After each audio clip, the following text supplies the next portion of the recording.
કેમ છો મિત્રો? આજના વિડીયોમાં આપણે વાત કરવાના છે કેટલા ટાઈપના કમરના દુખાવા હોઈ શકે છે.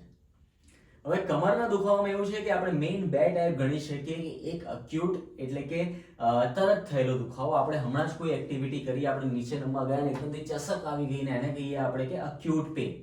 અને ક્રોનિક એટલે કે ઘણા સમયથી આપણને એવું લાગે છે કે ના થોડો થોડો દુખાવો થાય છે, પછી સૂઈ જઈએ, દુખાવો જતો રહે છે, ફરીથી સવારે ઉઠીએ પાછો દુખાવો આવી જાય છે અને એવું કેટલાય મહિનાઓથી ચાલી રહ્યું છે, તો એને આપણે ક્રોનિક પેઇન કહીએ છીએ.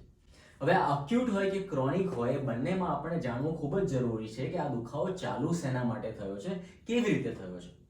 તો મિત્રો, આમાં સૌથી પહેલું કોમન ટાઈપ જે હોય છે એ હોય છે કે ભાઈ તમને કોઈ પણ સ્ટ્રેન થઈ ગયું, મસલ ઉપર લોડ આવી ગયો. જેમ કે ઘણી વાર એવું થાય કે આપણે અચાનકથી કંઈક વજન ઉપાડવા ગયા હોઈએ અને આપણને કમર ઉપર ચસક આવી જાય, તો એ બીજું કશું નથી પણ જે સ્નાયુ જે છે એ વધારે પુલ થઈ ગયું હોય એના કારણે દુખાવો થાય છે. અગર સચોટ એની સારવાર લો તરત જ 1 કે 2 દિવસમાં, તો કદાચ 4-5 દિવસ પછી એ કમરનો દુખાવો ઓછો થઈ જશે, એ ફરીથી નહીં આવે. અને એના પછી ઓબ્વિયસલી તમારે પ્રિકોશન લેવા પડશે. એ પ્રિકોશનમાં શું લેવાનું છે એ જાણવું હોય તો આ વિડીયો જોવાનું ભૂલતા નહીં. એની લિંક મેં ઉપર ઓલરેડી આપેલી છે. ઓકે, આપણે કન્ટિન્યુ કરીએ. તો કન્ટિન્યુ કરવામાં વાત કરીએ તો ક્રોનિક પેઇન. તો મોટાભાગના કમરના દુખાવા 35 કે 40 વર્ષ પછી લોકોને ચાલુ થતા હોય છે, ખાસ કરીને સ્ત્રીઓમાં.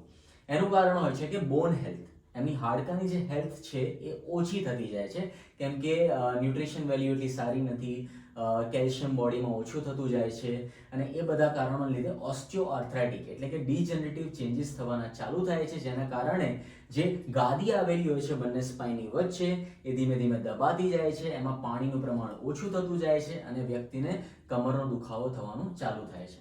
બીજું અને મોસ્ટ ઇમ્પોર્ટન્ટ ટાઈપ ઓફ કમરનો દુખાવો એ હોઈ શકે કે આ દુખાવો તમને ખાલી કમરના દુખાવાના લીધે નહીં, પણ ક્યારેક ક્યારેક શરીરમાં રહેલા બીજા બધા ઓર્ગન્સ, જેમ કે ક્યારેક ક્યારેક લીવરના કારણે, ક્યારેક ક્યારેક કિડનીના કારણે પણ કમરમાં દુખાવો થતો હોય છે. અને ક્યારેક બહુ જ નહિવત કેસીસમાં તમને જોવા મળશે કે કેન્સરના કારણે પણ કમરનો દુખાવો થઈ શકે છે.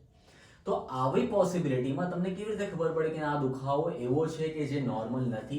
તો એ જાણવા માટે તમારે ખાલી એક જ એક્સપેરિમેન્ટ તમારી પર કરવાનો છે કે એ કમરનો દુખાવો જો તમને કોઈ પણ એક્ટિવિટી કરતા પણ થતો હોય, રેસ્ટ કરતા પણ થતો હોય ને કશું ના કરો તો પણ થતો હોય, એટલે કે એ દુખાવો કોન્સ્ટન્ટ છે, ના વધે છે ના ઘટે છે, તો સમજી લેવું કે ઇન્ટરનલ કંઈક બીજો પ્રોબ્લેમ છે જેના કારણે આપણને કમરનો દુખાવો થઈ રહ્યો છે. અને આવા કેસમાં તરત જ તમારે કોઈ પણ ડોક્ટરની સલાહ લેવી યોગ્ય છે. જો તમને આ વિડીયો અને ઇન્ફોર્મેશન ઉપયોગી લાગ્યા હોય તો આ વિડીયો જરૂરથી શેર કરજો તમારા સ્વજનો સાથે અને ભૂલતા નહીં ફિઝિયો ટ્રેન્ડ્સ ગુજરાતીને સબસ્ક્રાઇબ કરવાનું.